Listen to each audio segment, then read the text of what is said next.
Hello everyone. आज हम आपके सामने लेके आए हैं 10th क्लास का चैप्टर नंबर 3। चैप्टर का नाम है pair of linear equation in two variables, means दो चर वाले रैखिक समीकरण युग्म। अब चैप्टर से आगे मैंने एक्सरसाइज नहीं बोला कि भाई हम एक्सरसाइज कौन सी लेके आए हैं। जब तक हमें किसी चीज़ का मीनिंग क्लियर नहीं होगा तब तक हम उस चैप्टर की एक्सरसाइज को कैसे कवर करेंगे। तो सबसे पहले मैं ये एक्सरसाइज, वैसे आज आपकी 3.2 कवर होने वाली है। 3.2 के बारे में इंफॉर्मेशन आपको मैक्सिमम मिलेगी। अदरवाइज़ वैसे तो बहुत सारी एक्सरसाइज कवर होंगी, बहुत सारी इन्फॉर्मेशन मिलेगी, पर सबसे ज़्यादा जो है वो 3.2। तो टू वेरिएबल्स लीनियर इक्वेशन, तो टू वेरिएबल्स में आप लीनियर इक्वेशन के युग्म का मतलब जोड़े बताएंगे। जैसे मान लो हमने दो युग्म एक समीकरण ले ली है ये, जैसे कि ax plus B Y is equal to C. तो x के साथ जो कांस्टेंट है वो a है, y के साथ जो कांस्टेंट है वो b है, इक्वल में है वो c होता है। पर दो चर वाले का मतलब क्या है, टू वेरिएबल्स का मतलब क्या है, जिसमें x और y, x या y हो, a के साथ b हो, p के साथ क्या हो, कुछ भी टू वेरिएबल्स होने चाहिए। जैसे कि a प्लस बी आ गया है, इक्वल में तो कुछ भी कांस्टेंट हो सकता है, x प्लस वाई हो सकता है, z plus J T Q P any one कुछ भी हो। तो मैंने अभी एक समीकरण इस तरह से ली है जिसमें ax plus B Y equal to C लेके और फर्स्ट इक्वेशन बनाई है। तो युग्म या फिर पेयर का मतलब क्या है, जोड़ा बनाना। जैसे एक समीकरण एक ये है और एक समीकरण और मैं इसी तरह की राइट कर रहा हूँ। पर फर्स्ट समीकरण है ये, तो इसमें यहाँ a की बजाय a1 नोट करें, यहाँ b की बजाय b1 और c की बजाय c1, और यहाँ a की बजाय a2 b2 c2, क्योंकि सेकंड इक्वेशन है। तो इस तरह से जो हमारे चैप्टर का नाम है पेयर ऑफ लीनियर इक्वेशन, ये लीनियर इक्वेशन हो गई, पेयर का मतलब दो जोड़े हो गए, और टू वेरिएबल का मतलब एक्स वाई आपने इसमें यूज कर लिया। वैसे आप ए बी या पी क्या भी यूज कर सकते थे। तो इसी के साथ आपको चैप्टर का लगभग मीनिंग क्लियर हो गया है।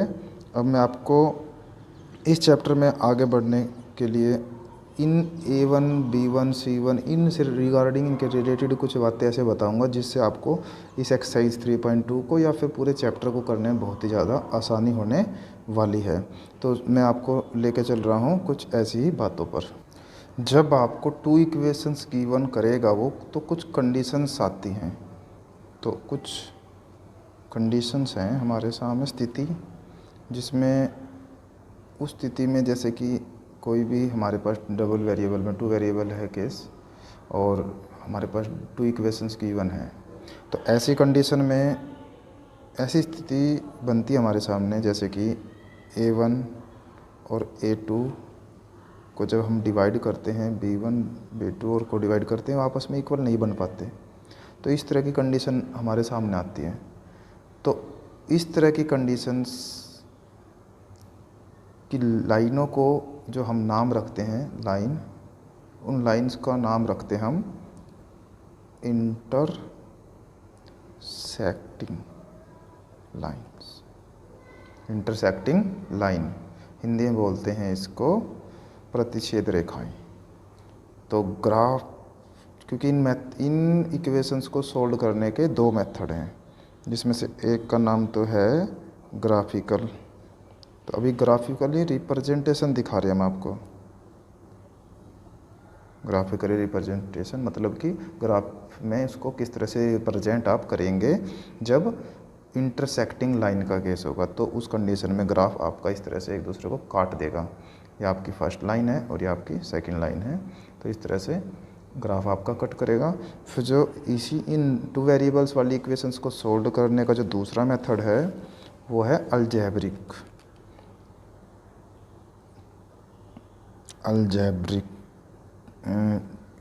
ठीक है, मेथड, या फिर अभी तो मेथड नहीं कर रहे हैं, रिप्रेजेंटेशन दे रहे हैं ना।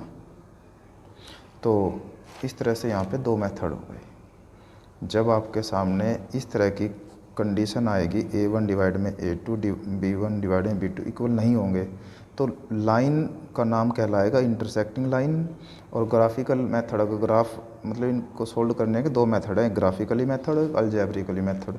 तो ग्राफ में तो इस तरह से रिप्रेजेंट होंगी ये लाइनें, और अलजेब्रिकल वाले केस में जो इनका नाम होगा वो होगा यूनिक सॉल्यूशन, यूनिक सॉल्यूशन। ठीक है, हिंदी में क्या बोलेंगे, केवल एक हल है, ओनली वन सॉल्यूशन मतलब। तो यहाँ तक आ गई होगी आपको बात समझ। फिर वैसे तो अलजेब्रिकल के अंदर तीन मेथड निकल के आएंगे, सब्स्टिट्यूशन मेथड, एलिमिनेशन मेथड और क्रॉस मल्टीप्लिकेशन मेथड। हिंदी में बोलेंगे इसको हिंदी में बोलते हैं बीजगणितीय विधि। इसके मतलब रिप्रेजेंटेशन तो अभी वो शो करना हो गया। वैसे बीजगणितीय विधि को तीन भागों में बांटेगा वो, प्रतिस्थापन विधि, विलोपन विधि, वज्रगुणन विधि। अभी हम आगे बढ़ते हैं। कंडीशन ये हमारी फर्स्ट जो आपको मैंने समझा दी है। अगर कंडीशन सेकंड बन जाए, A1 डिवाइड में A2 is equal to B1 divide में B2 और is equal to C1 divide में C2, तीनों कंडीशंस इक्वल होंगे। तो उन तीनों कंडीशंस इक्वल होने पर लाइन का नाम कहलाएगा कोइंसिडेंट लाइन्स। ठीक है, हिंदी में बोलेंगे इसको प्रतिच्छेद लाइन बोलते थे, इसको बोलते हैं संपाती लाइनें, संपाती रेखाएं मतलब। और संपाती का मतलब है एक लाइन, जैसे आप ऐसे ड्रॉ कर रहे हैं, ग्राफ में रिप्रेजेंट देखना, आप ऐसे ड्रॉ किया तो इसी के सेम जस्ट ऊपर इसके दूसरी लाइन भी ड्रॉ हो जाएगी। तो इस तरह की लाइनों को हम बोलते हैं कोइंसिडेंट लाइन। और ये कंडीशन नंबर 2 मैंने आपको बता दी, जब A1 डिवाइड में A2, B1 डिवाइड में B2, C1 डिवाइड में C2 आपका इक्वल होगा। तो ग्राफिकली रिप्रेजेंटेशन ऐसा होगा, लाइन के ऊपर लाइन आ जाएगी। और अलजेब्रिकल जो मेथड है हमारा, उसके अंदर जो इसका सॉल्यूशन है वो कहलाएगा मैनी सॉल्यूशन, अनेक हल हैं, मैनी सॉल्यूशन। ठीक है, अनेक हल हैं। तो ये दूसरी कंडीशन भी मैंने आपको सिखा दी। अब मैं आपको लेके चल रहा हूँ तीसरी कंडीशन पे। तीसरी कंडीशन में क्या होगा, A1 डिवाइड में A2 is equal to B1 divide में B2 तो है, पर C1 डिवाइड में C2 नहीं है। मतलब पहला केस आपस में इक्वल आ गया है, पर पिछले लास्ट का केस जो है वो इक्वल नहीं बन पाया है। इस तरह से देखिएगा ध्यान से। तो उस स्थिति को जो लाइन का नाम दिया गया है, उस लाइन को बोलते हैं parallel line, parallel lines. Parallel का मतलब होता है ऐसे सीध, समान, मतलब एक दूसरे की सीध होनी चाहिए, बीच में गैप इक्वल होना चाहिए। तो ये हो गया ग्राफिकल रिप्रेजेंटेशन। ग्राफ में अगर आपके पास कोई लाइन पैरेलल टाइप में आई तो इस तरह का उसका ग्राफ आपका बनेगा।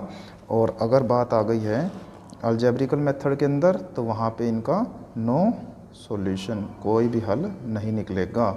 तो ये भी आपको ध्यान रखना है, जब आप ग्राफ वाला मेथड यूज़ करेंगे इस तरह के केसेस में, तो अगर इक्वल नहीं है पहले ही दो केस, तो इस तरह ग्राफ बनेगा आपका, एक हल उसका होगा।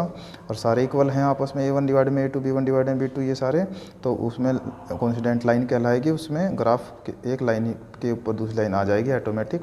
और अगर तीसरा केस बनता है पैरेलल लाइन वाला, तो उसमें लाइन की बिल्कुल सीध में रहेगी। ज़रूरी नहीं है सीध रहे होंगी, वो ऐसे भी हो सकती हैं, ऐसे भी हो सकती हैं, ऐसे किसी भी तरह सीध होनी चाहिए। और अगर अलजेब्रिकल मेथड यूज करते हैं तो वहाँ इसका हल नहीं निकल पाएगा, आपसे कोई आंसर नहीं निकलेगा। तो वहाँ आप लिख देंगे नो सॉल्यूशन। तो इस तरह से मैंने आपको तीनों स्टेज बता दी हैं। फिर बात आ जाती है कि जो आप इनको जो टू वेरिएबल पेयर, ये है ना चैप्टर का नाम, देखो pair of linear equation in two variables, या दो चर वाले रैखिक समीकरण युग्म।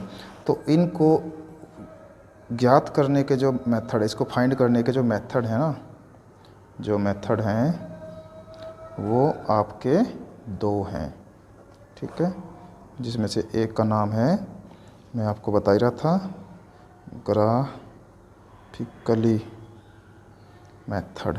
ठीक है, मतलब कि ग्राफिक विधि। और जो दूसरा मेथड है उसका नाम है आपका अलजेब्रिक। ठीक है, AIC, अलजेब्रिक मेथड।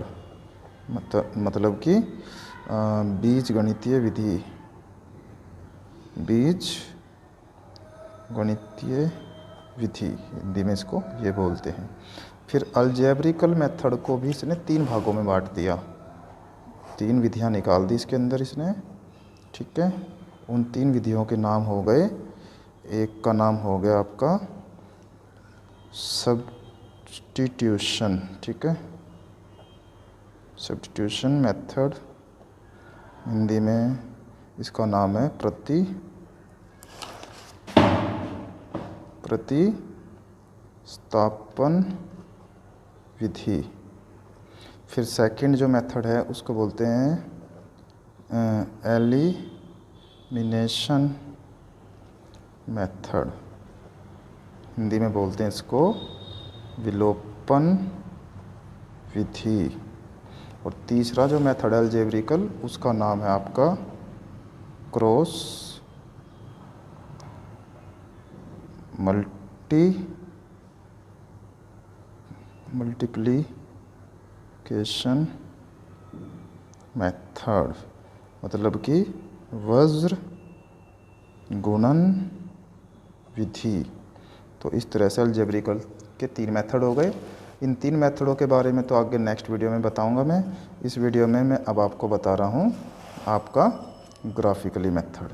तो किस तरह से ग्राफिकली मेथड से आप कोई भी इक्वेशंस को सोल्व करेंगे, आपको मैंने बता ही दिया। अगर 3 कंडीशन आपके सामने आएंगी, अगर ये कंडीशन हुई तो ग्राफ एक दूसरे को क्रॉस करता हुआ निकलेगा। अगर तीनों इक्वल में आ गए तो ग्राफ एक दूसरे के ऊपर आ जाएगी लाइनें।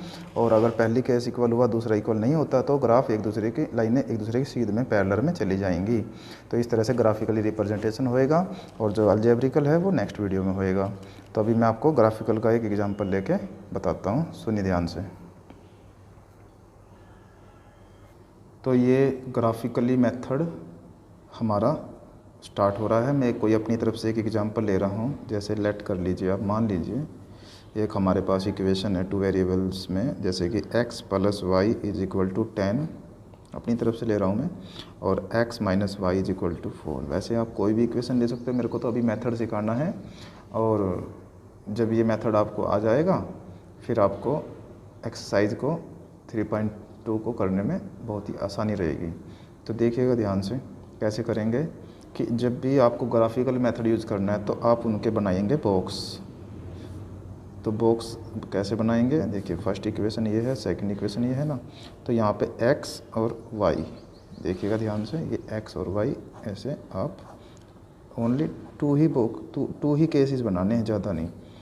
कहीं जैसे आप और कहीं भी देखते हो तो 3 केसेस बना लेते हैं स्कूल में भी और कहीं भी। तो 3 हो या 2 हो, लाइन को तो डायरेक्शन चाहिए, तो 2 पॉइंट से भी डायरेक्शन मिल जाता है। x में आप कुछ भी वैल्यू पुट कर लीजिए। बाकी सबसे बेस्ट और सबसे आसान होता है लाइन, x की वैल्यू एक बार 0 रख दो, ठीक है, तो y की वैल्यू क्या आ जाएगी 10। y की वैल्यू 0 रख देंगे तो x की वैल्यू क्या आ जाएगी 10। ये तो है सबसे बेस्ट सॉल्यूशन। इससे ग्राफ बनाने में सबसे आसानी होती है और कैलकुलेशन में भी आसानी होती है। उसके अलावा आपकी मर्जी, आप 1 2 3 4 कुछ भी x में रखे, y में 1 2 3 4 कुछ भी आ सकता है। कहीं ऐसे करते हैं कि y के इक्वल कर लेते हैं पहले इक्वेशंस को, फिर उसमें वैल्यू पुट करते हैं, या x के इक्वल कर लेते हैं तब वैल्यू पुट करते हैं। तो डोंट वरी, इन चीज़ों से कोई फ़र्क नहीं पड़ता, समझ आना आपको चाहिए बस। तो यहाँ पर भी x की वैल्यू 0 रखी मैंने। तो अगर आपको ऐसे डायरेक्ट नहीं हो रहा है तो आप इस तरह कैलकुलेट कर सकते हैं। x में 0 रखा है तो y क्या निकलने वाला है, माइनस उधर रहेगा तो y आ गया -4। फिर y में मैंने 0 पुट कर ली, तो कैलकुलेशन आप यहाँ पे कर सकते हैं कि x में y में 0 रखा आपने तो 0 की वैल्यू नहीं होती, तो x की वैल्यू क्या आ गई यहाँ पे 4। तो इस तरह से आपने दोनों बॉक्स रेडी कर लिए। अब इन बॉक्स के रेडी होने के बाद आप रेडी करेंगे ग्राफ को।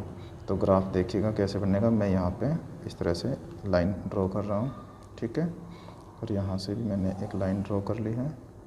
और ये आपको ग्राफ का पता होना चाहिए कि यहाँ पे x एक्सिस होता है, दिख रहा होगा आपको, ये x एक्सिस, और ये x डैश, मतलब x एक्सिस पूरा होता है, ये हिंदी में x अक्ष बोलते हैं इसको। और ये होता है y एक्सिस, y अक्ष ऊपर y और नीचे y डैश। डैश का मतलब है नेगेटिव साइड हो गई। यहाँ पे हमेशा x में भी और y में भी 0 0 होता है। अब इसके इधर चलेंगे और इसके उधर भी चलेंगे। आप मैक्सिमम पॉइंट देख लीजिए 10 है, तो कम से कम आप 10 पार्ट में इसको डिवाइड कर लीजिए ग्राफ की हेल्प से, या फिर ग्राफ कॉपी आती है उसमें बने बनाए होते हैं पार्ट। तो ये आपने स्टार्ट कर दिया 1 2 3 4 5 6 7 8 9 10।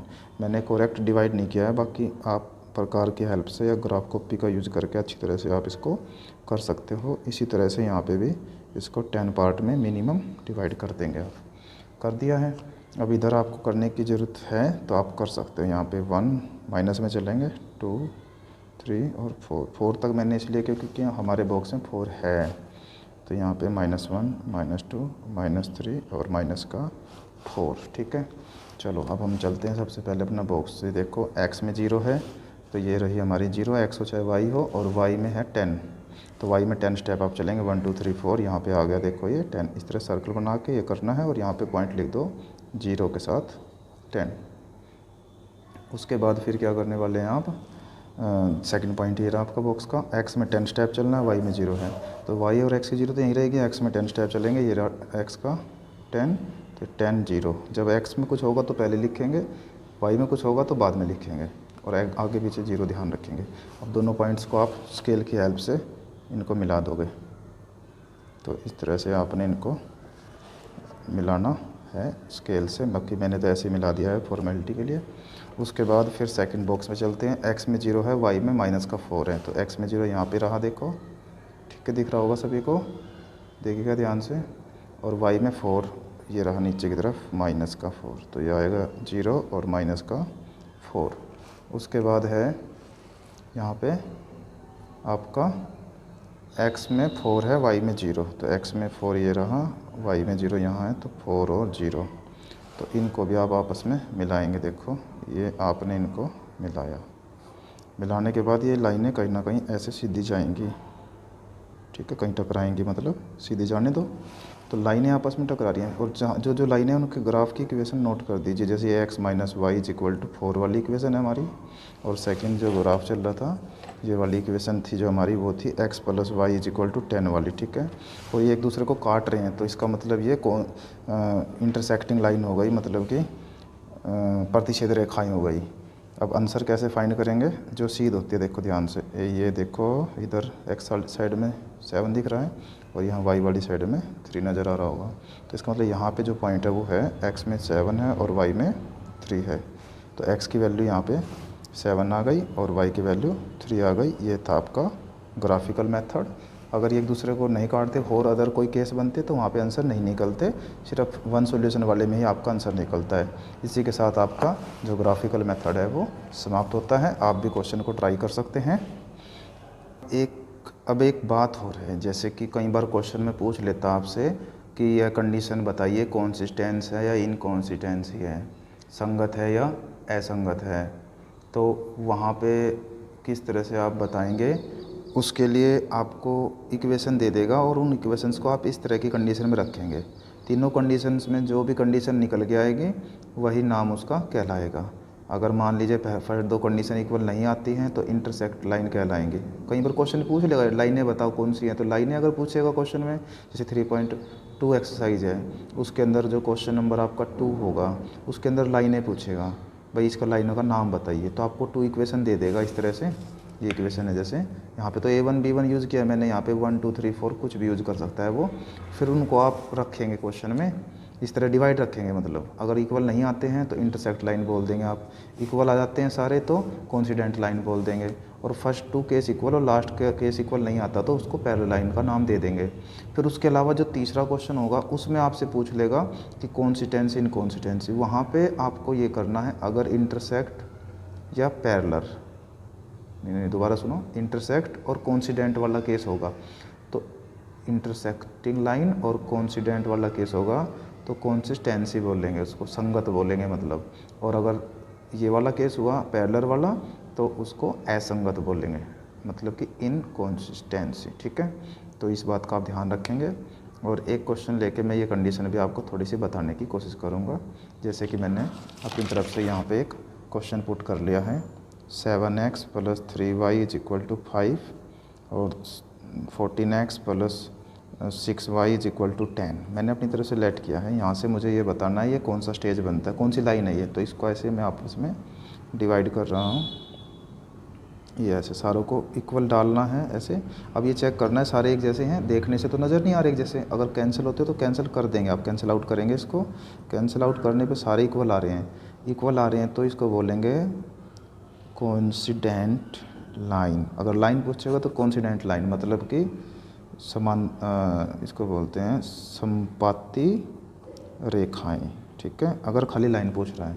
अगर वो कॉन्सिस्टेंस इनकॉन्सिस्टेंस पूछ रहा है तो मैंने बताया था कि वो दो कंडीशन में कॉन्सिस्टेंस होगा। अब यहाँ पे कॉन्सिस्टेंस है ये, क्योंकि आपको मैंने बताया था इंटरसेक्टिंग और कॉन्सिडेंट लाइनों में कॉन्सिस्टेंस बोलेंगे, अदरवाइज मतलब कि संगत बोलेंगे हिंदी में, और अदरवाइज पैरेलल लाइन हो गई तो उसको असंगत बोलेंगे। इसी के साथ आपकी 99% 3.2 एक्सरसाइज कवर होती है।